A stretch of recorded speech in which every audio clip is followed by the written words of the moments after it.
آخری چیز ہے، اس کے بعد بھی اگر آنکھ نہیں کھلتی کسی انسان کی تو میں نہیں سمجھتا کہ وہ اپنے گرد اس نے جو یہ فلا تزکوا انفسکم، اس نے جو اپنے گرد تزکیہ نفس کا ایک مصنوعی حالہ بنا لیا ہے، کبھی بھی وہ اس حالے سے نکل سکے گا اگر اس حدیث سے بھی آنکھ نہ کھلی۔ اور وہ حدیث کیا ہے؟ مولانا اشرف علی تھانوی نے اس کو اپنے جو خطبات جمعہ ہیں ان میں نقل کیا ہے، بیہقی کی روایت ہے۔ اوحى اللہ عز وجل الى جبرائیل علیہ الصلوۃ والسلام ان اقلب مدینۃ کذا وکذا باہلھا، اللہ نے حکم دیا حضرت جبرائیل کو فلاں فلاں بستیوں کو الٹ دو اس کے رہنے والوں سمیت۔ قال فقال، حضور نے فرمایا، اس پر حضرت جبرائیل نے عرض کیا بارگاہ خداوندی میں، ان فیھا عبدک فلانا لم یعصک طرفۃ عین، پروردگار اس بستی کو الٹ دوں، اس میں تو تیرا فلاں بندہ بھی ہے جس نے کبھی پلک جھپکنے جتنی دیر بھی معصیت میں بسر نہیں کی۔ اب آپ اندازہ کیجئے، یہ جو ہے نا اپنے آپ کو رگڑنا اور مانجنا اور پوری زندگی رگڑنے میں اور مانجنے میں لگا دینا، ہم بعض بزرگوں کے تذکرے میں سنتے ہیں اتنے اللہ والے تھے، اتنے اللہ والے تھے کہ ان کا گھوڑا بھی کوئی مشکوک دانہ نہیں کھاتا تھا، اور وہ خود جو ہے وہ انگریز کی عدالت میں بیٹھے ہوئے اور انگریز کی نوکری کر رہے تھے۔ یہ ہے وہ میکروسکوپک اور مائکروسکوپک کا عدم توازن، طاغوت کی چاکری کر رہے ہیں، انگریز کی ملازمت کر رہے ہیں، انگریز کے قانون کی تنفیذ کے اندر اعلی کار بن رہے ہیں، لیکن ذاتی تقویٰ اور ذاتی نیکی اور ذاتی للہیت جو ہے اس کا معیار یہ ہے کہ ان کا گھوڑا بھی مشکوک چارہ اور مشکوک کھانا نہیں کھا سکتا۔ یہ ہے وہ عدم توازن، اس کو نوٹ کیجیے گا، جس کو کہ اس حدیث میں محمد الرسول اللہ صلی اللہ علیہ وسلم نے واضح کر دیا کہ حضرت جبرائیل عرض کرتے ہیں کہ اللہ فلاں بستی کو الٹ دوں،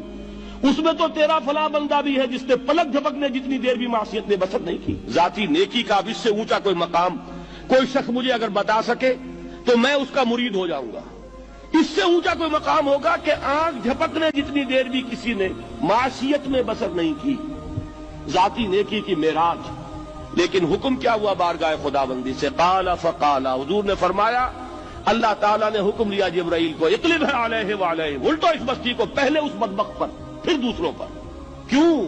فإن وجهه لم يتمعر في ساعة قط، اس لیے کہ اس کا چہرہ کبھی میری غیرت میں سرخ نہیں ہوا، اس چہرے کا رنگ نہیں بدلا۔ بے غیرت انسان، بدیاں پھیلتی رہیں، میرے دین کو روندا جاتا رہا، میری شریعت کی دھجیاں بگڑتی رہیں، عوامر کا مذاق اڑایا جاتا رہا، نواہی کے لیے دنیا کے اندر جن چیزوں سے میں نے روکا اس کے لیے فلسفے تراشے گئے، اور یہ لگا رہا مست رکھو ذکر و فکر صبح گاہی میں اسے، یہ سوائے ذاتی اپنے اس اصلاح کے اور ذاتی تقویٰ کے اور ذاتی نیکی کے اور ذاتی عبادت گزاری کے یہ میدان میں نہیں آیا، اس کا خون نہیں کھولا کبھی، اس کے چہرے کا رنگ متغیر نہیں ہوا، لہذا یہ دوہرا مجرم ہے۔ یہ ہے وہ تصور جو یہاں پر نوٹ کیجئے۔ ہاں، اس کے یہ معنی بھی نہیں ہے کہ نماز بھی نہیں پڑھ رہے، روزہ بھی نہیں رکھ رہے، اقامت دین کے کارکن ہیں، فرض نماز آ گئی ہے